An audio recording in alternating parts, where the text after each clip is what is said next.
Welcome to my world. Michelle Ray. Hey, sup everybody? So, I am pretty sure we're going to have some stragglers show up on this video.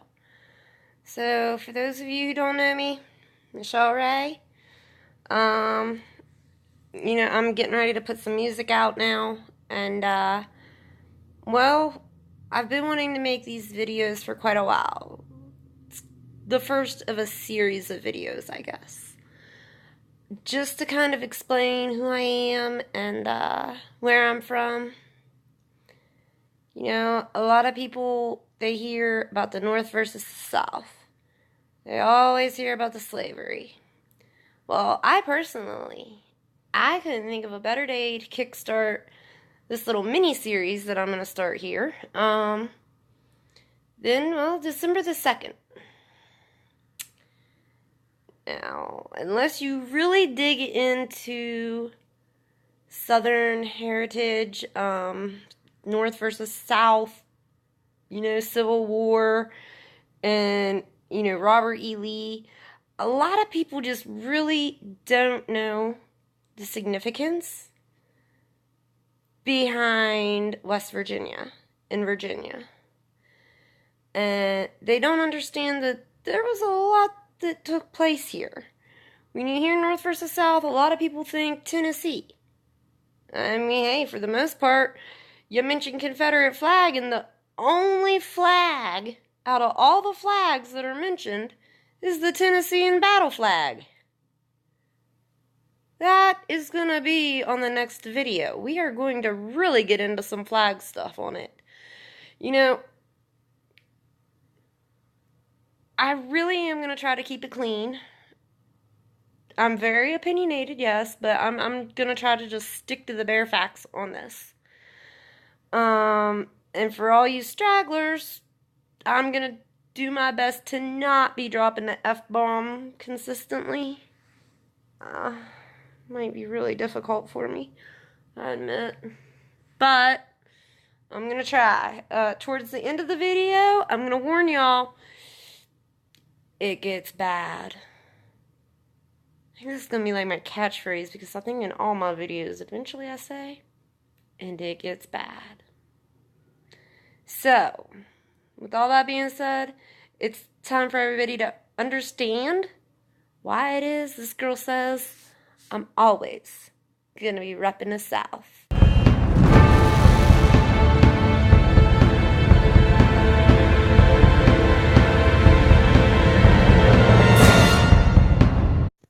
Alright, so whenever I was in high school, I'd say that's when I really started to ask questions, and I wanted answers to those questions. I mean, I was no angel, okay? I mean, come on.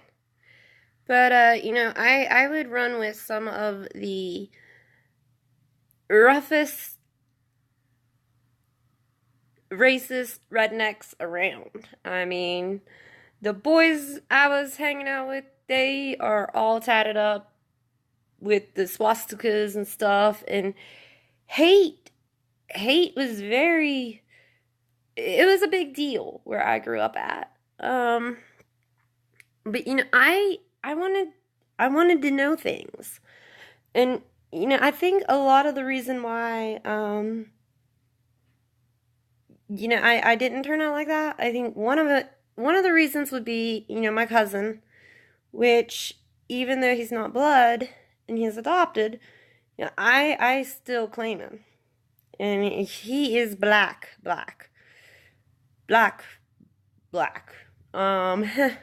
He's not tan, no, black, very black. But then another reason is, still to this day, one of my best friends. She's Filipino. So I already had an interest in other races, other cultures. And I guess it kind of prevented me from falling into all the racism that was around here. Okay, well, Tupac and Snoop Dogg, Coolio, they might have had like a little do with that just a little bit, but, Hey, Snoop Dogg's got a hell of flow, okay? Whew. And Tupac? Come on. Ugh. You gotta be blind if you weren't in love with him. That's besides the point. Back to the facts. So, I started doing some research about the Civil War. And, about Robert E. Lee. So, I guess where it really started to sink in would be whenever I found out how big of an impact he had right here in West Virginia. And that was before the Civil War. So, with that being said, if December the 2nd isn't ringing any bells, then who are you to accuse anyone of being racist? Or who are you to represent the Confederacy? See, it was October 16th, 1859. There was a man by the name of Brown, went in, he raided Harper's Ferry. Well, see, even though he had the best of intentions, it's just like now. Just because you disagree with something, you can't just go in and take it over. And Robert E. Lee, he stood up to that man. And it was on October the 17th that he went in, he took him down. So I know you guys are really confused now, all this, right? Well, December the 2nd, John Brown, he was hung. But you see, by taking out John Brown, it actually got the attention of Abraham Lincoln. And that is one of many things that boosted Robert E. Lee in his status. So, let's find out a little bit more about that.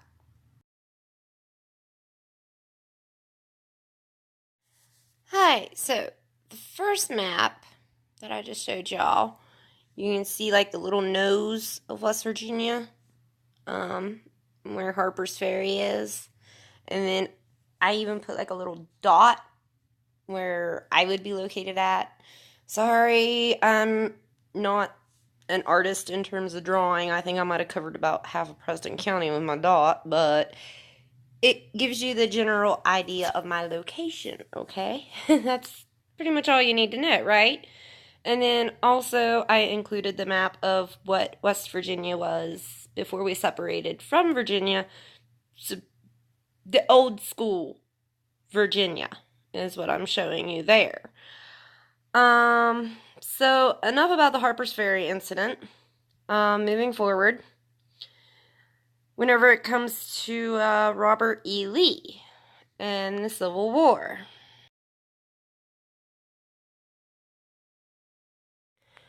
Alright, so September 11th, 1861.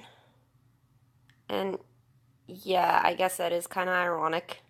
History does repeat itself, right? Tell you, whenever it comes to America, we really know how to do it, right? But anyway, September 11th, that was when Robert E. Lee actually had his first really significant battle. And a lot of people still want to debate with me. A lot of people still don't want to get their facts straight. So, it was at a location called Cheat Mountain. Everybody wants to say it was in Virginia. Well, I guess it was in Virginia because technically we were a part of Virginia back then. But June 20th of 1863, that's when West Virginia became West Virginia. So we're still back in 61 when we were still technically Virginia, but let's just refer to another pretty little map, okay? Hi, like I said earlier, it was 1863 when West Virginia finally decided to be like our own state. And it really didn't have much to do with slavery. And whenever it came down to it, West Virginia, we realized that we had a lot of natural resources, such as, coal and lumber, things that, Virginia didn't really have. And so there was a lot of like just our own little civil war inside of a state in the middle of a civil war, mind you. But Aaron Tippin says it best. If you don't stand for something, then you're going to fall for anything. So, with that being said, I'm proud of my Southern heritage. And I'm always going to be repping the South. But, I do it in a way where I'm going to tell you the facts. I do it in a way that it lets people understand this is where I'm from. This has nothing to do with race. So when I happen to see people that misrepresent the South, well,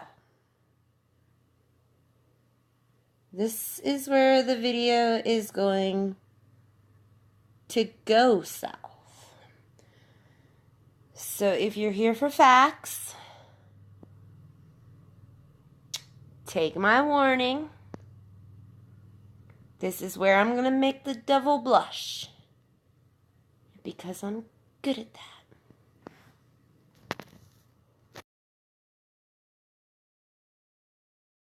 Okay, if you're still watching, this is where it's going to get really, really funny.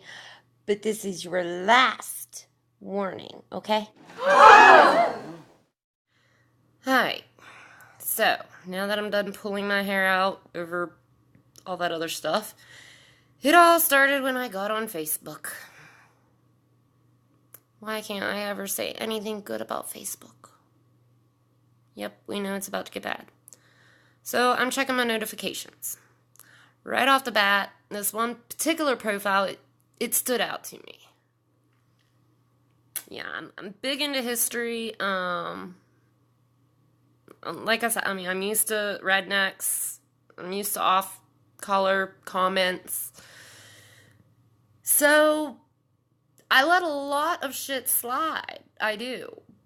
And, well, but this is like my personal Facebook page. This is where my family is, my friends are. This is where I've got all those pictures of my daughter. She's mixed. So I'm pretty strict. There's a fine line. And there's some lines you just don't cross with me. Okay? This was one of them, okay? So I go ahead and accept this particular individual. But I got a gut feeling something just didn't feel right. Okay, ignore the little chat bubble. Good or bad, I try to protect all identities of everybody. Ignore the chat bubble. Focus on Mr. Wallace. Now, like I said, I had a gut feeling I needed to go back and, do a little bit of digging on his profile, but I wasn't really in the mood yet. Go back over to, timeline, and Facebook refreshes it for me, and I find it kind of humorous that half the time I've got to go to a search bar to find my friends, and this jackass that hasn't even been my friend for 5 minutes shows up on my timeline, right? Well, yeah, I got like a lot of redneck friends, like I said. I got a lot of badasses on my Facebook. I'm going down through this timeline, and it's deer season. Checking out some awesome deer stands, checking out some really awesome guns, and checking out some really big bucks. And then I'm just like kind of scrolling, and all of a sudden, what? Okay, so like I said, I had that gut feeling. I've learned in life I should always just follow my instincts. Yep. Not even a whole 5 minutes later, and it is time to do some investigative work now. I need to know more about this fella. I mean, maybe he's just got a bad sense of humor. Maybe. Huh. I got friends that have like 3 and 4 Facebook profiles because they're always ending up in Facebook jail. Now, how this sorry sack of shit is still out and about in the Facebook world, I don't know. For those of you with some Southern pride, the way I have Southern pride, well, now y'all know who he is. Yeah, like I said, I did some investigative research, and, well, you're about to find out what I found out.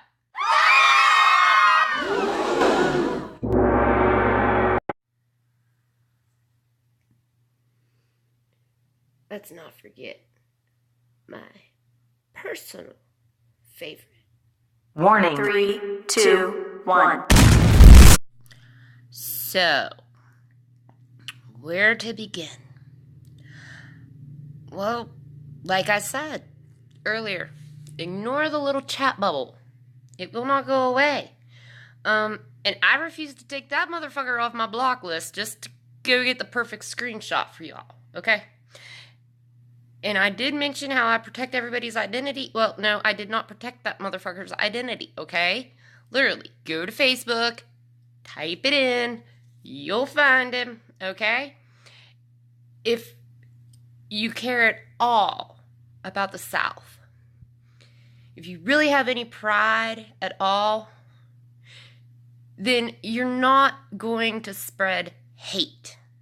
It is because of that motherfucker that people in 2018 are still having the same goddamn conversation over and over and over. Okay? No.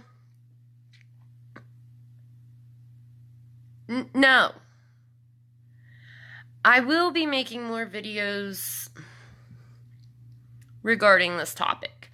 And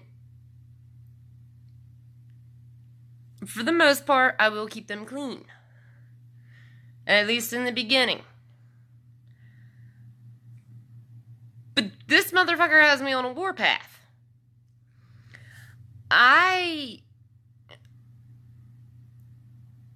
Growing up, I have seen a lot of racism. And like I said, my daughter, hell no. There are some lines you just don't cross. Being proud of who I am, being proud of where I come from, that's one thing. Now, to the narrow-minded, ignorant people like him, I've got one thing for you, buddy. Alright, so with all this being said, the point of this video really is, if you're gonna represent the South,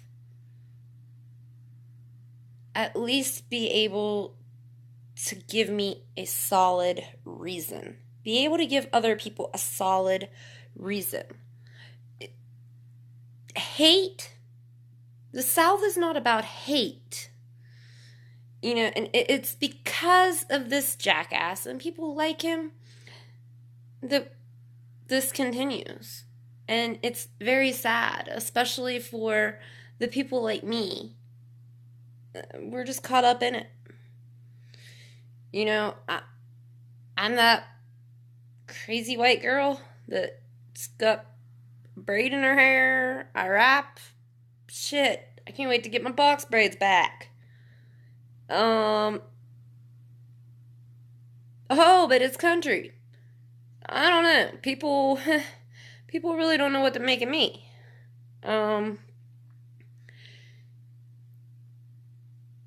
So over time, I just hope to be able to give you guys some solid facts. You know, I've heard other artists, I think almost everybody in country music in general, they always want to stand up and say it's heritage, not hate, which is true.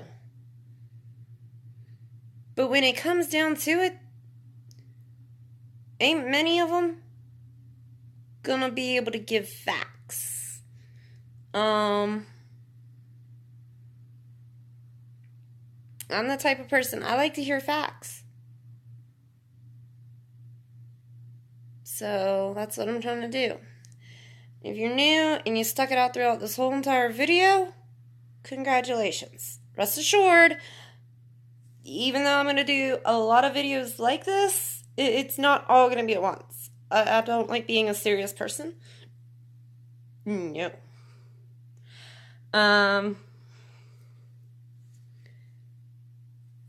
But go ahead, smash subscribe, click the little bell.